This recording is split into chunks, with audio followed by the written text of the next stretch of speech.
Welcome back to Seirei Chronicles, Anime Review, episode number 10. We're here reviewing the 17 episode series, which is known as Heroes and Champions. And from what I can tell for this episode, they just about finished adapting book 6. Excuse me for this series.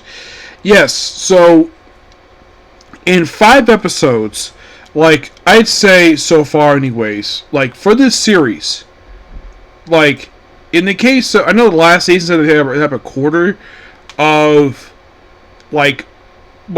basically book 5. I'd say probably the last few chapters were adapted last season. I'd say in the case this season so far, in the first 5 episodes, they kind of in a way, I'd say book 4 has been covered completely already because they skipped it last season. And then they went through, obviously, the first half of book 5. And I'd say by this very episode, they probably got to, most of the way through book 6.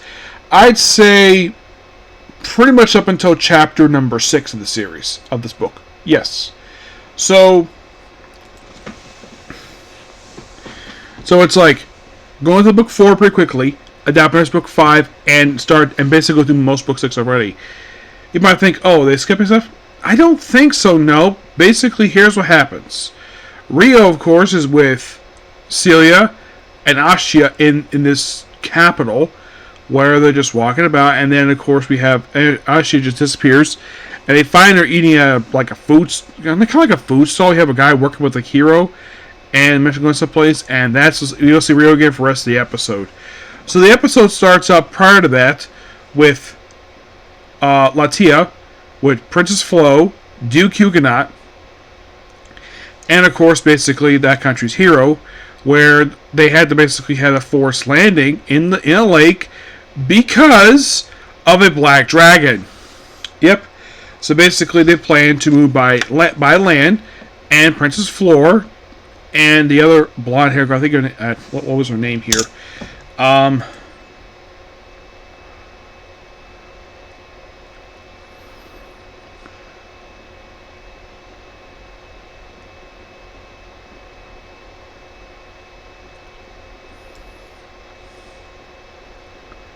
It's the blonde hair girl who's in front of Latia's.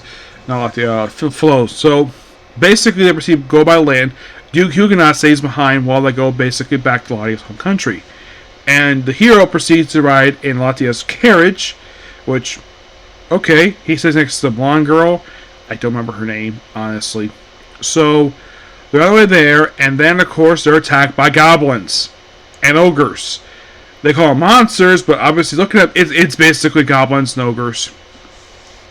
Which they're throwing rocks at them, so they form a barrier around the carriage to protect these four. Oh, by the way, Duke Huguenot is actually there. I thought he wasn't ever. He actually is there. If you just in the carriage, you'll see him. Also, the ambassador, the one who's been villain this series, he's watching all this. And one thing I noticed with this guy, his voice, he makes the character sound very interesting, and he basically seems like a guy. The way he sounds his voice, it seems like this guy did some American anime, like American cartoons, possibly. He reminds me of basically a voice actor since passed away. It's the guy who voiced Megabyte from Reboot, the show Reboot. It's very similar to that type of voice actor.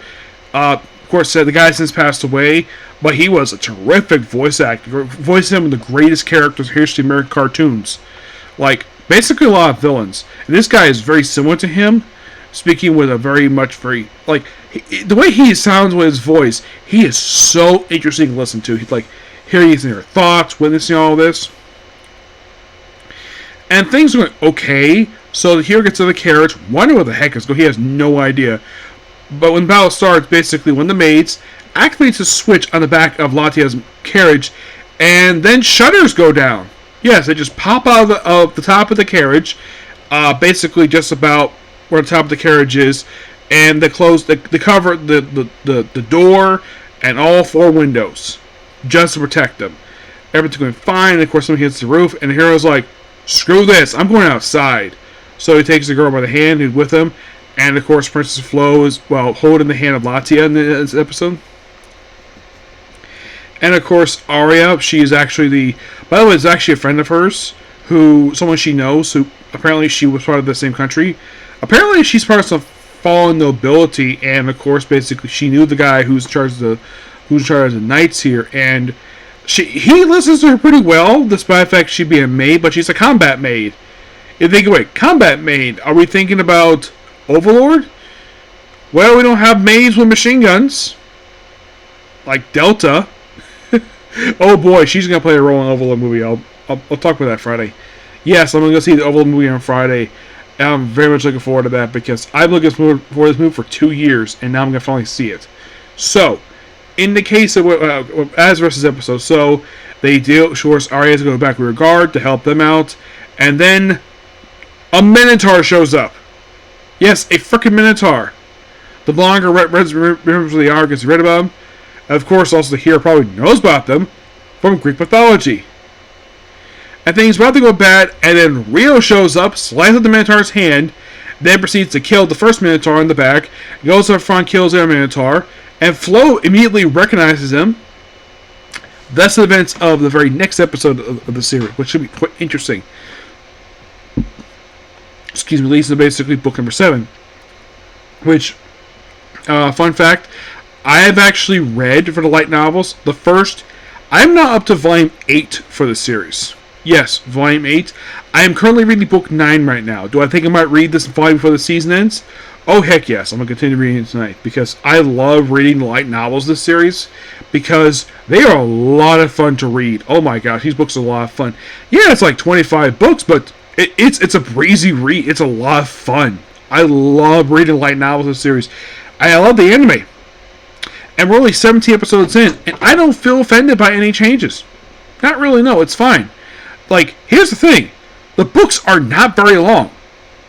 Like, some books range from like 160 to about 180 pages. Some are basically a little over 200 pages. So, if let's say if books go very quickly, it's because books are not very long. In the case first season, they adapted pretty much the first 2 books, no problem, and they adapted the second half of book 5. This season, however, though they also did, I think they start adapting book 4 in the final episode of the previous season, though they kind of mixed it in with other stuff. So I think in the case of this season so far, they went back to adapt the book they skipped last season, adapted book 5, and like I said, and basically we're on book 6. We're almost done with book 6. And if you're really curious though, when in the world do they start adapting this very book? I'd say they adapted this a few episodes back. I think it was just like with the second or third episode, I think it was, that they actually decided to adapt this book. Of course, mixing it with book 5. Yes, they've been doing that for some reason when they keep taking stuff, moving it up. And you might be saying, Nick, are they adapting the book out of order? I don't think so, per se. It's just that they're moving stuff up to basically save on time.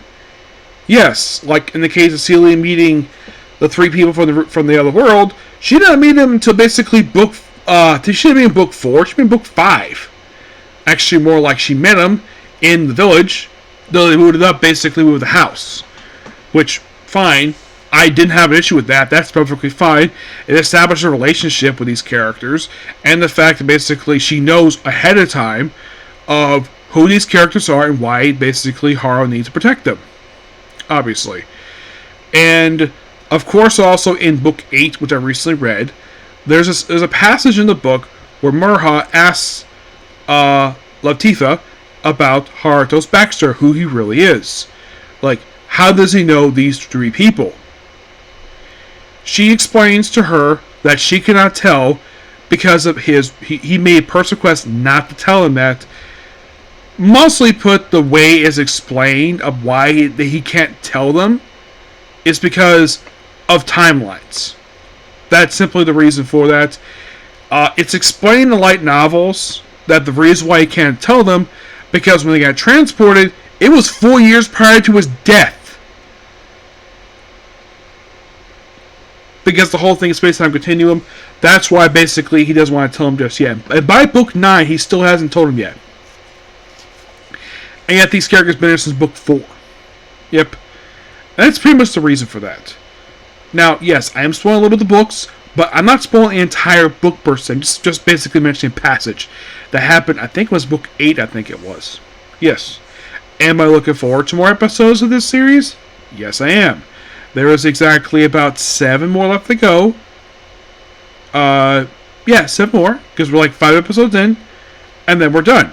My guess is it probably finishes up the same week as the Reincarnate Aristocrat. I use my praise with the Rise in the World. This will probably finish the same week as that one, which would be fine. Which my guess is it'd probably be the second, probably be just 3 days for Christmas. Which, that'd be fine for me. Perfectly fine. Yep. But yeah, that's particularly a particular review. Please be sure to like, comment, subscribe, turn on notifications, and do not hit the dislike button. Next up is the last anime video for tonight, and when I finish this one, I'll be caught up. Which, thank God. So, next up is Blue Exorcist. And when I discuss this episode, I will be discussing, I did look this up, apparently I have not reviewed the 3 most recent chapters in the manga, so I'll probably get a chance to review them later with the actual episode itself. So, until the next video, bye.